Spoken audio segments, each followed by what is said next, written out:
Thanks to you all and your support of my video a few weeks ago. This video is also sponsored by Amino. Amino is a social media platform that lets you join communities based on a wide variety of interests. Their new story feature also allows you to create short videos about whatever interests you. I enjoy this feature because it helps me cover developing cases, which generally don't have a lot of public information for me to share. You can download the Amino app by clicking the link in the description, and find my stories by searching for heavy case files. I just uploaded my second story about the disappearance of El Paso mom Erica Gaitan. Thank you for your support.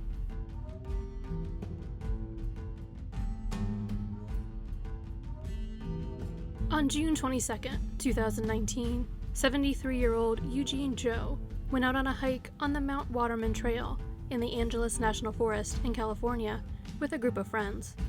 The group stopped to have lunch partway through the hike. Sometime after they continued on, they realized that Eugene was no longer with them. When they could not find him on their own, the group notified search and rescue. The Los Angeles County Sheriff's Office and search and rescue groups from all over California came together to search for Eugene. 75 individuals broke off into 11 teams to scour the San Gabriel Mountains looking for him.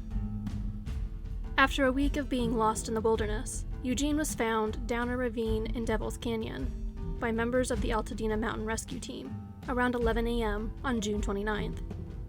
He was able to hear members of the search team talking with a group of campers.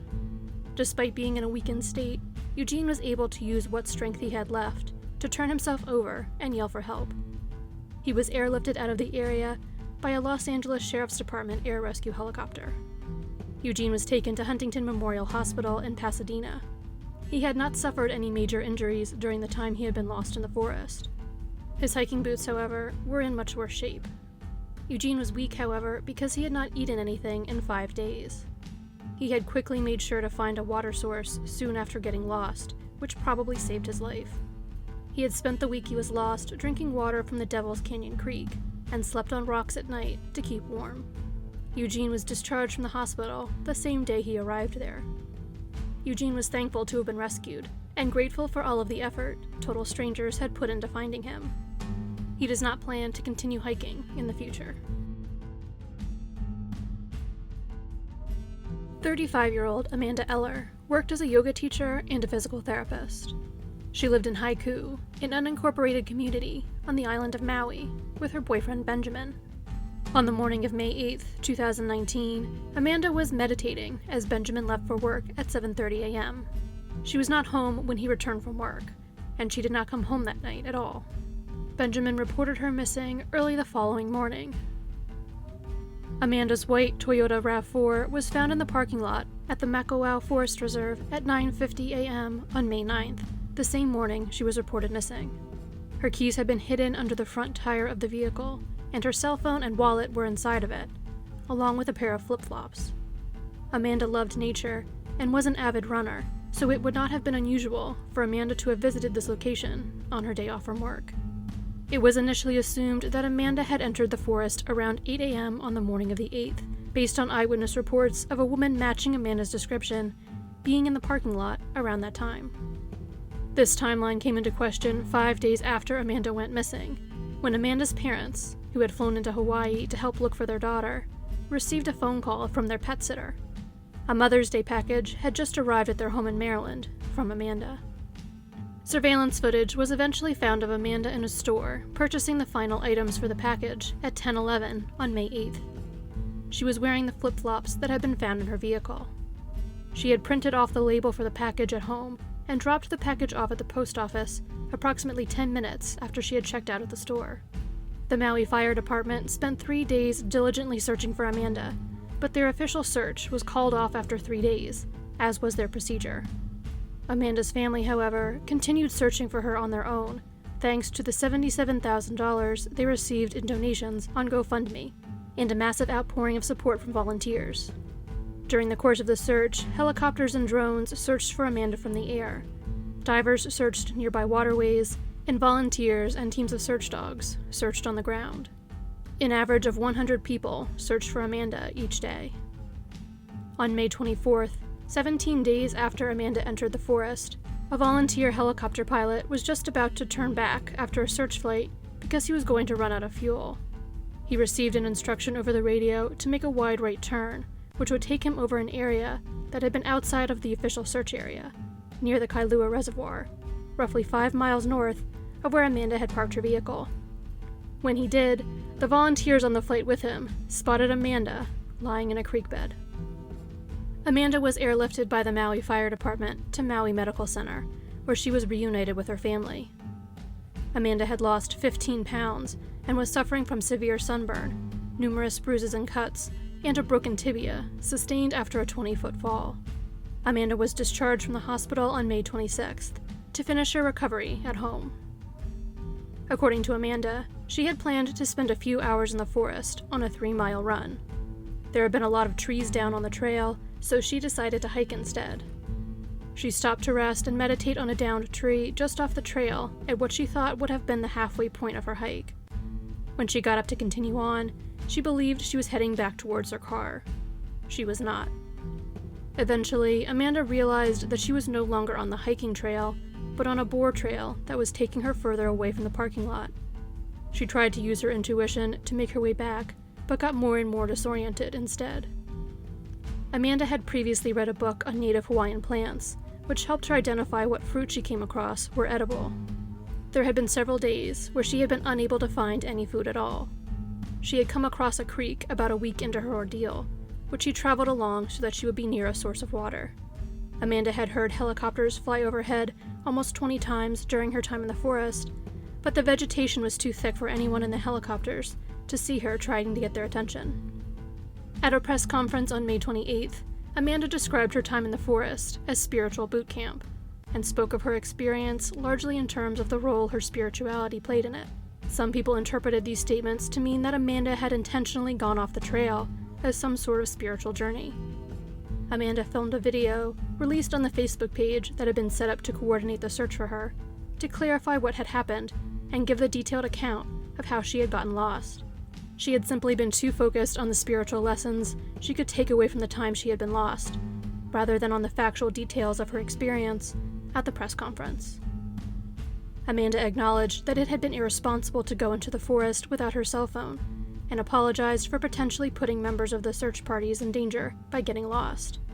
She also thanked everyone who had been a part of the search effort, and expressed gratitude for the outpouring of support she and her family had received from all over the world.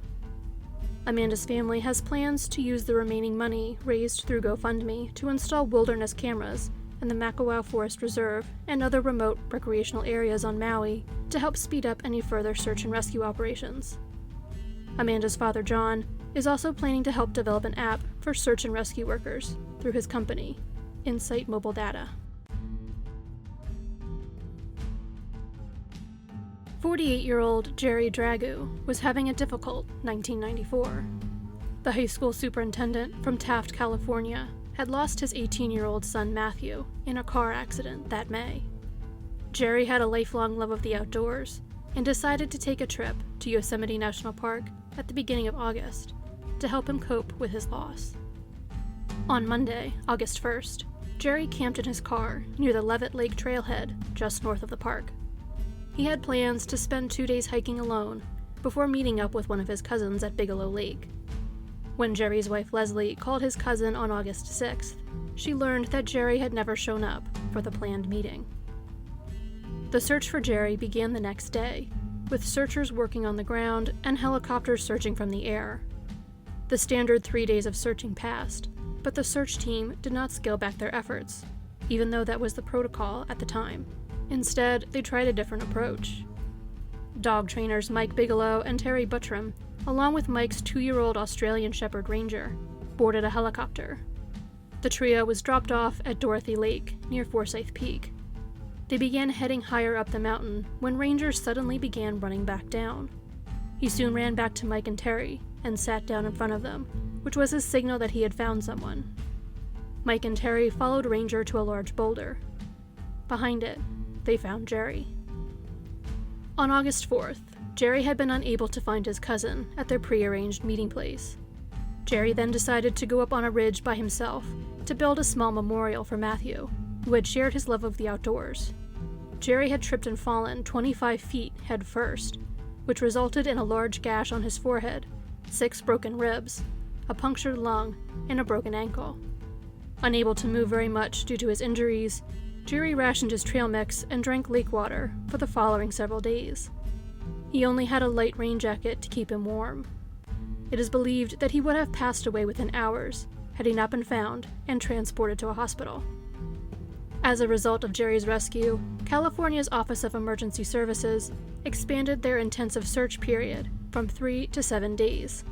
At least 3 people were located and rescued during this extended time window in the first 15 years following its institution.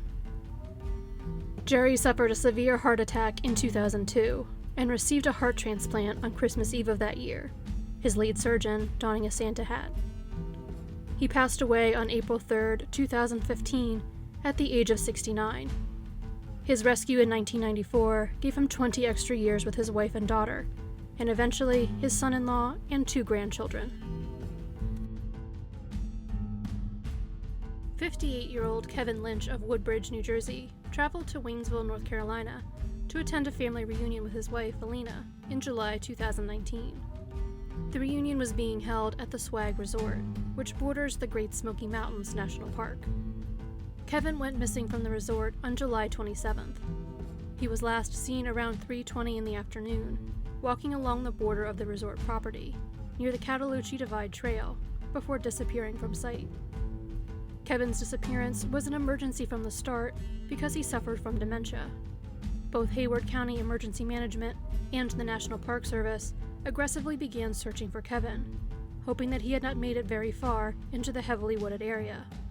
Unfortunately, their early efforts were not successful, and the search effort had to continue to grow over the following few days. More than 200 people from 32 different agencies participated in the physical search for Kevin, and more than 60 agencies contributed to the effort in one way or another. Search teams of 10 individuals each covered overgrown and steep terrain as part of a grid search that covered a 5-mile radius out from where Kevin had last been seen. They also posted flyers and interviewed any hikers they came across in hopes that they had seen Kevin. Law enforcement went door to door informing the residents of homes along the border of the national park of Kevin's disappearance and asking them to keep a lookout for him. Helicopters, drones, and search dogs were all utilized in the search. The search effort went from sunup till sundown every day. It would not be until July 31st that the search team found their first clues. That afternoon, the hat and sunglasses Kevin had been wearing were discovered approximately 1,600 feet southeast of the Cataloochee Divide Trail. Nearby, they found footprints in mud that had been created by a recent rain shower that went towards the Ferguson Cabin, a historic cabin that the National Park Service maintains. Kevin was not found in the cabin, but these clues helped focus the search effort. At 4:25 that afternoon, Kevin was found in the woods when he responded to a group of searchers calling out his name. He was described as being alert and responsive when he was found. He was less than a mile from where he had last been seen, in an area that had previously been searched. Kevin suffered no serious injuries during the time he was lost, but was transported to Haywood Regional Medical Center to be treated for dehydration. Kevin's lack of injuries outside of scrapes and bruises was surprising, given the fact that he had no supplies with him when he went into the woods, and he had been dressed in just a t-shirt and shorts.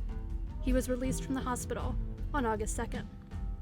Given Kevin's dementia, it was not possible to get a complete account of his time while he was missing.